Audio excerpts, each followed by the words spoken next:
in silence through the night. What a thrill.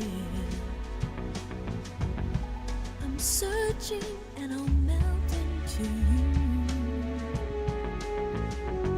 What a fear in my heart, but you're so supreme.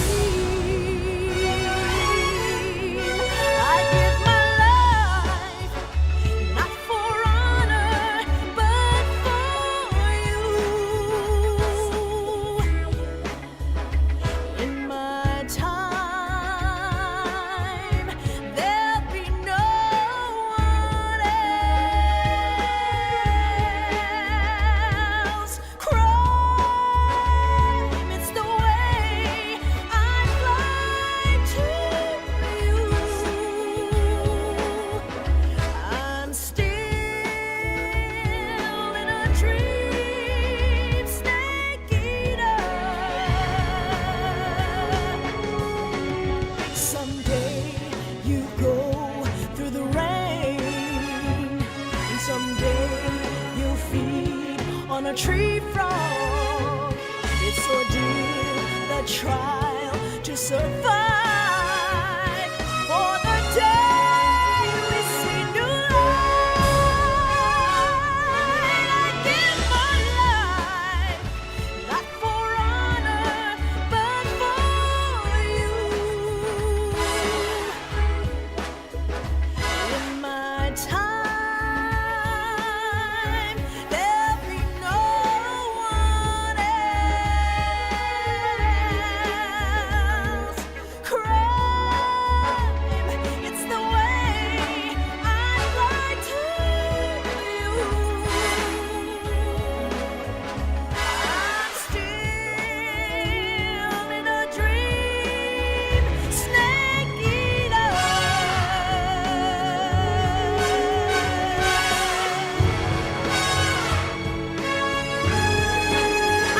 I'm still in a dream, snake eater.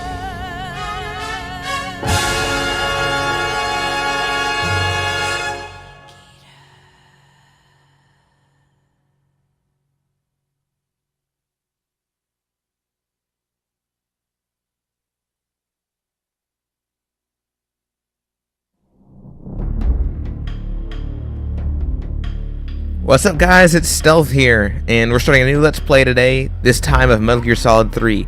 Easily my favorite game in the entire series. The only thing that's come close to topping it for me has been Peace Walker, but hopefully Metal Gear Solid 5 ends up being that good to end up taking the title, at least in my opinion. I just love the depth this game has, especially for the time, considering it was a PS2 game. So much you could do with it. It is fantastic, and there's not really a complicated story at all. I mean, there's references to the other games, but you can easily understand this title without playing any of the other games. Without further ado, let's get started.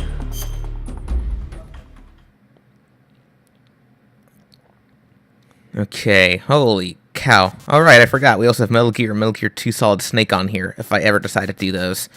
New game. I like MGS3, thank you. No. I might do a second playthrough, like a speed run at European Extreme at some point, but for the purposes of just a normal general playthrough, let's just do normal.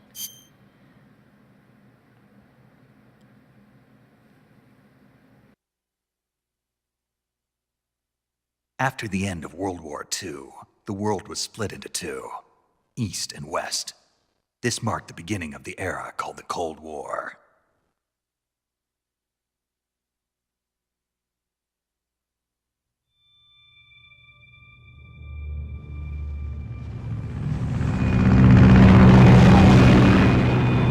Can you feel the excitement, guys? I feel it. Oh, main man, David Hayter.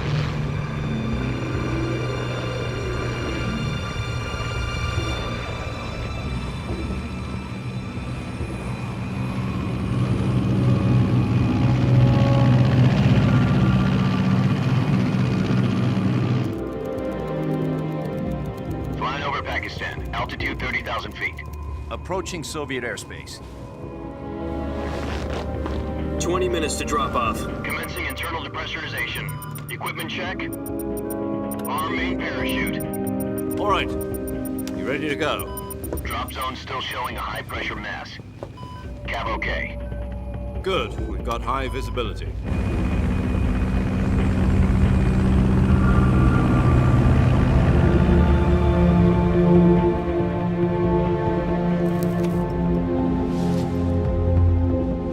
Put out that cigar. Connecting oxygen hose to interior connector. Put on your mask.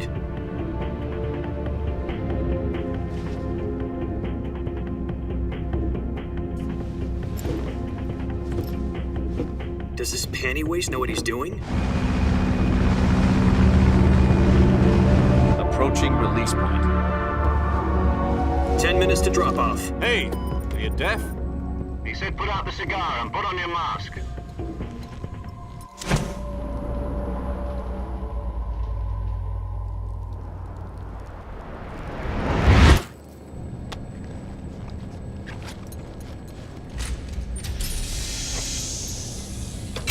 Depressurization complete.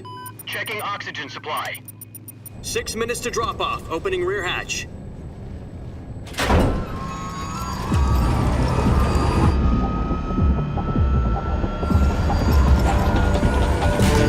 Sunrise.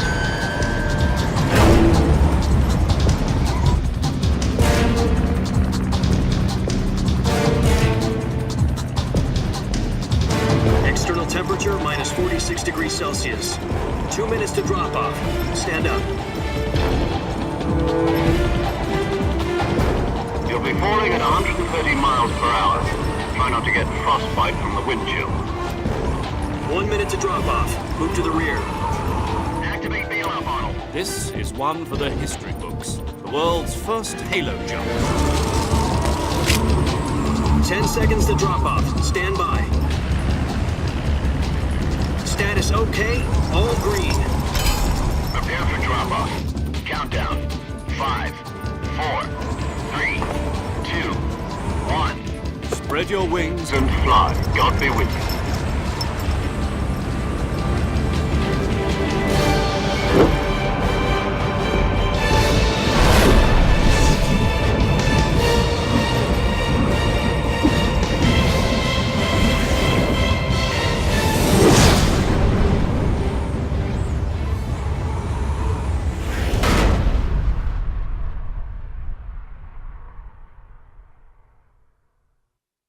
Jack, I've got some important news. The head of the CIA has finally given us the green light for the virtuous mission.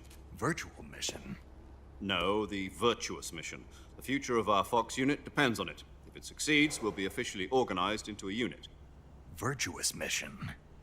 Sounds like some kind of initiation ritual. You know, don't get cocky. This isn't a training op. Right. So what exactly is this wonderful mission?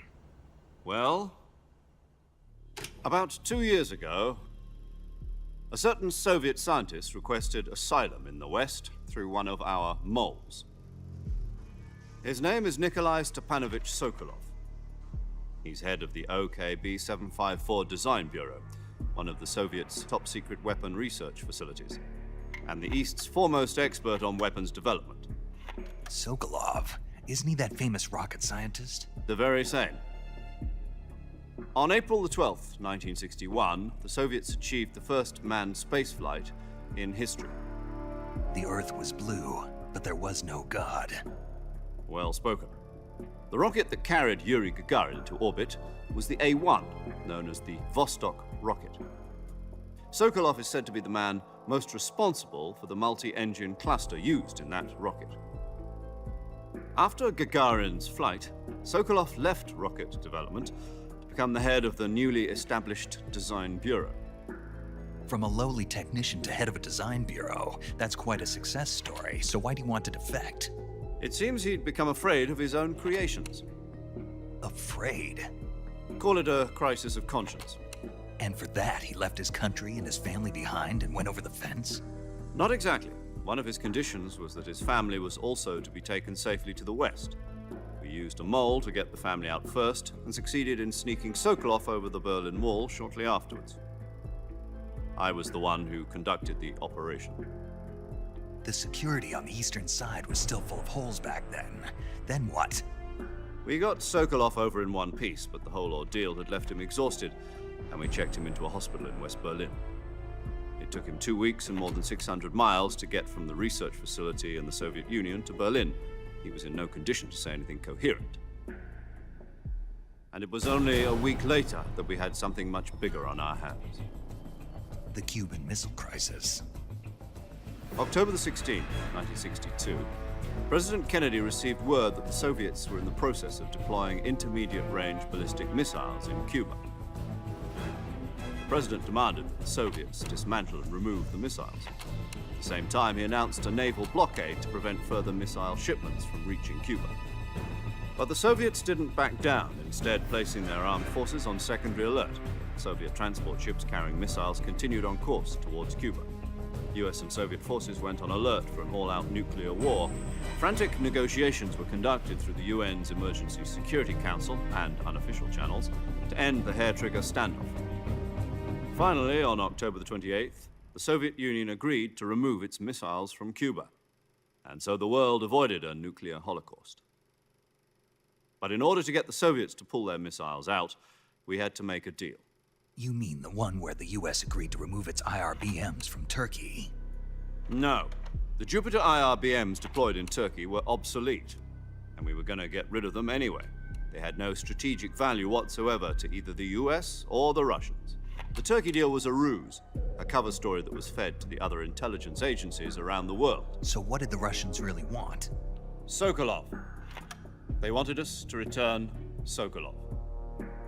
You mean the Soviets pulled out of Cuba just to get their hands on Sokolov? That's right. What the hell was he working on? At the time, we had no idea. We were running out of time. It was either give up Sokolov or risk full-scale nuclear war. In the end, we had no choice. President Kennedy gave in to Khrushchev's demand. The next day, I got Sokolov out of the hospital, handing him over to agents on the eastern side. Sokolov kept on screaming, "Save me," until he disappeared from my sight. Then a month ago, we received some new information from one of our moles. About Sokolov? Yes. He was taken back to the research facility and forced to continue working on the weapon in question under KGB supervision. What's more, it's on the verge of completion. So what kind of weapon is it? Something to do with space rockets? No, missiles. Same technology. I guess you're right. We don't know the details, but it appears to be a new kind of nuclear device. For half a year now, the Soviets have been conducting frequent nuclear tests at Semipalatinsk. Something to do with the weapon, I assume. We're talking about a secret weapon so big that Khrushchev was ready to pull out of Cuba to get it back. Is Sokolov still in the facility? No. According to our intelligence, he's in Selino-Yarsk, a place in the mountains about 3 miles to the west that's known as the Virgin Cliffs. The Virgin Cliffs. Nice name for a virtuous mission. They moved him there just recently. Why? Apparently, they're conducting a field test of the weapon, but it's our best chance to get him back. This mission would never have been possible if he was still in the research facility. This is our last chance. Sokolov must have known that too when he contacted us.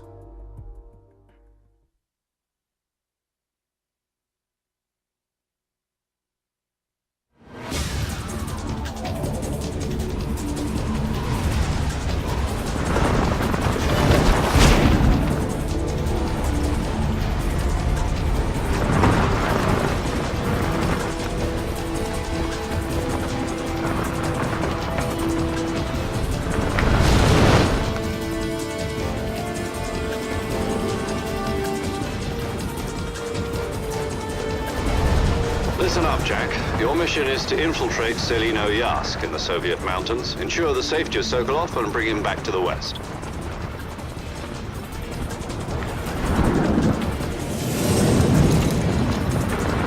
If we don't get Sokolov back before that weapon is complete, we'll be facing a major crisis. The clock is ticking.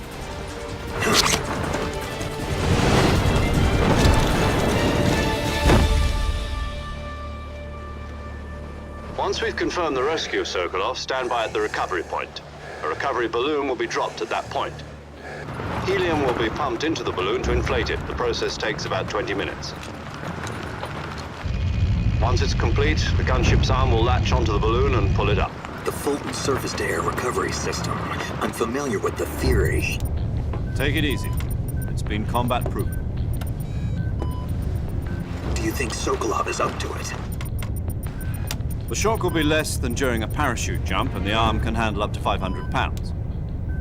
So you're planning on going over the border in a single combat Talon? She's equipped with two 6-barrel 20mm Vulcan cannons, as well as two 40mm machine guns. Sounds like she could hold her own against a battalion of tanks.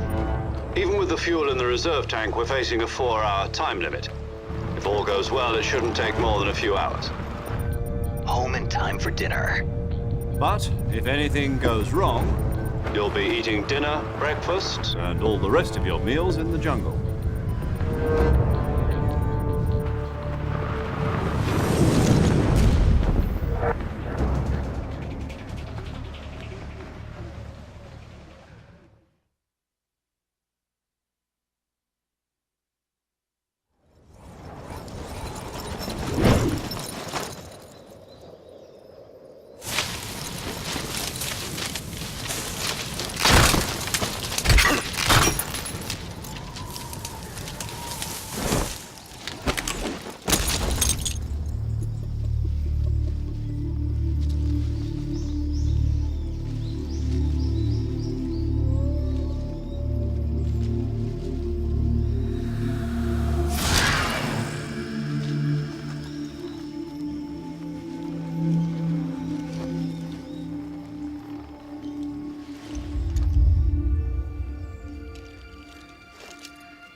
Do you copy?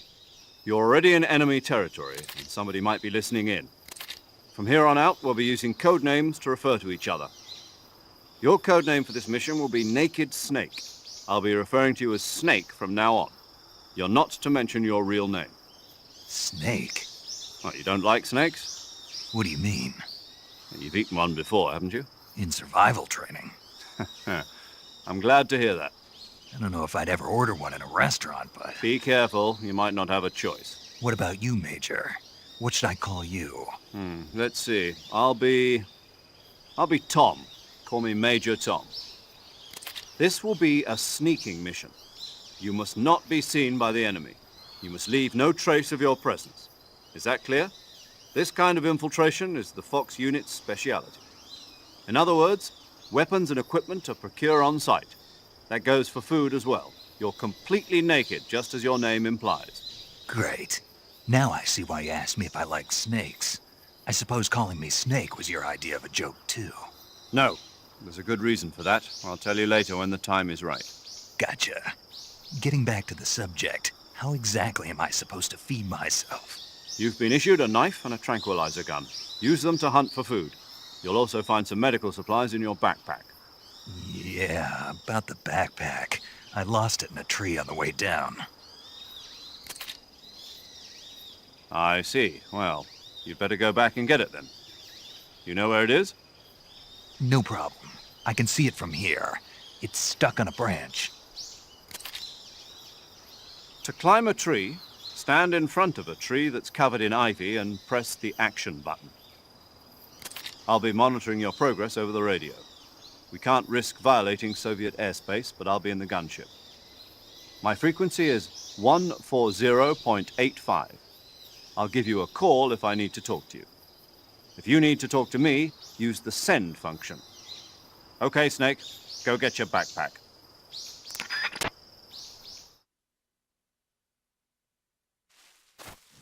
And that's where we're going to end our little adventure today, with us going to get our backpack. It's going to be it for me, guys. We'll take care of that in the next video, and then we'll start the Virtuous mission for real. Until then, see you all in the next one.